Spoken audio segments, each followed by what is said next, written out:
আমার ছেলে সসেস অনেক বেশি পছন্দ করে। এখন তো দেখছি সাথে সাথে ছোট মেয়েটাও কিন্তু সসেস পছন্দ করা শুরু করে দিয়েছে। আর বাজার থেকে কিনে আনা অস্বাস্থ্যকর সসেস তো আর বাচ্চাদেরকে দেয়া যায় না। তাই ঝটপট করে আজকে বানিয়ে নিলাম খুবই মজাদার সসেস। এর জন্য হাড় ছাড়া বুকের মাংস নিয়েছি। এখানে আমি 2টা মুরগির বুকের মাংস নিয়েছি। এখানে আমি মাংসগুলোকে কিউব করে কেটে নিয়েছি। এবার 30 থেকে 35 সেকেন্ডের মতো আমি ব্লেন্ড করে নিব। এর বেশি ব্লেন্ড করতে হবে না, জাস্ট মুরগির মাংসটা একটু কিমা হলেই চলবে। বাজার থেকে বেশি দামে সসেস না কিনে আপনি কিন্তু বাসায় অল্প দামে এবং স্বাস্থ্যকর ভাবে এই সসেসটি খুব সহজেই তৈরি করে নিতে পারছেন। এখানে কিন্তু মাংসটা কিমা হয়ে গিয়েছে। এবার আমি এখানে দিব 1 চামচ গোলমরিচ গুঁড়া আর 1 চামচ হচ্ছে চিলি ফ্লেক্স। আর এখানে দিয়ে দিব 1 চামচ রসুন পেস্ট আর 1 চামচ আদা পেস্ট আর টেস্ট অনুযায়ী লবণ। সাথে দিব 1 চামচ সয়া সস আর দিব 2 চামচ টমেটো সস। আর এখানে দিয়ে দিয়েছি 1 কাপ পরিমাণ কর্নফ্লাওয়ার। আর এখানে একটা ডিম ভেঙে দিচ্ছি, আর এই ডিমটা কিন্তু অবশ্যই দিতে হবে। এবার সবগুলো উপকরণকে আমি আবারও 20 থেকে 30 সেকেন্ডের মতো ব্লেন্ড করে নিব। আজকের রেসিপি যদি আপনি ফেসবুক পেজ থেকে দেখে থাকেন তাহলে অবশ্যই একটা ফলো দিবেন। আর যদি ইউটিউব চ্যানেল থেকে দেখেন তাহলে অবশ্যই একটা সাবস্ক্রাইব করে অল নোটিফিকেশনে প্রেস করে দিবেন। এই তো এখানে আমার সবকিছু ব্লেন্ড করা হয়ে গিয়েছে। আর হ্যাঁ, এই মাংসের কিমাটা কিন্তু একটু আঠালো টাইপের হয়, তাই হাতে সামান্য তেল মাখিয়ে আপনি এটা সসেসের আকৃতি দিতে পারেন। সসেসটা যেহেতু লম্বা টাইপের হয় তাই আমি একটু লম্বা লম্বা করে বানিয়ে নিচ্ছি। এখানে আমার সসেসটা বানানো হয়ে গিয়েছে। এবার আমি একটা রিপিং পেপার দিয়ে এটাকে রেপ করে নিব। আপনারা চাইলে কিন্তু এখানে পলি ইউজ করতে পারবেন অথবা ফয়েল পেপার দিতে পারবেন।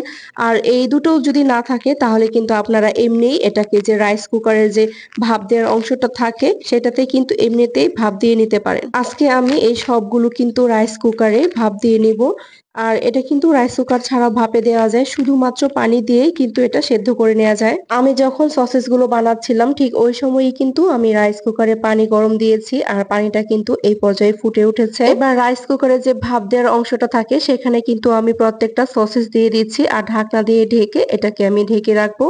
এই সসেস গুলো কিন্তু 8 থেকে 10 মিনিট ভাপে দিলেই এনাফ, এর বেশি আর দিতে হবে না। এর চেয়ে বেশি সময় ধরে যদি আমি সসেস গুলো সেদ্ধ করতে থাকি তাহলে কিন্তু সসেস গুলো শক্ত হয়ে যাবে, এর মধ্যে কোনো সফট বা বাউন্সি থাকবে না।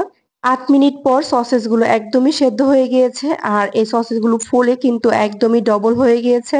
যত তাড়াতাড়ি সম্ভব সসেস গুলো নামিয়ে বরফ ঠান্ডা পানিতে কিছুক্ষণ রেখে দিতে হবে। এতে করে সসেস গুলো নামিয়ে নেওয়ার পরেও আর কুক হবে না। এবার সবগুলো সসেস আমি এভাবে কিছুক্ষণ রেখে দিব যতক্ষণ না এই সসেস গুলো পুরোপুরি ঠান্ডা হয়ে যায়। তো আপনারা এখানে দেখছেন আমার মাত্র 2টা মুরগির বুকের অংশ দিয়ে এতগুলো সসেস হয়েছে। এখানে কিন্তু 16 থেকে 17টার মতো সসেস হয়েছে। তো আপনি যদি বাহির থেকে সসেসের একটা প্যাকেট নিয়ে আসেন সেখানে কিন্তু দেখবেন 10টার বেশি সসেস থাকে না।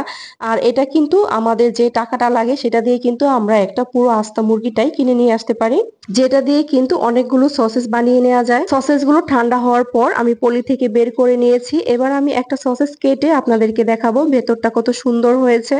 আর সসেসটা কিন্তু অনেকটা সফট আর বাউন্সি হয়েছে, ঠিক দোকানের মতো। আর এই সসেসটা কিন্তু আমি রাতে বানিয়ে সকালে ভেজে খেয়ে এবং বিকালবেলা বয়েস দিয়ে আপনাদের সাথে শেয়ার করছি। এই সসেসটা কিন্তু অনেক বেশি মজার হয়েছে, সত্যি দোকানের চাইতেও কিন্তু কোনো অংশে কম ছিল না। এইভাবে সসেস বানিয়ে আপনি কিন্তু জিপলক ব্যাগে অথবা টিফিন বক্সে রেখে সংরক্ষণ করতে পারবেন আর সারা মাস এটাকে খেতে পারবেন। রেসিপি এই পর্যন্তই, সবাই ভালো থাকবেন, আল্লাহ হাফেজ।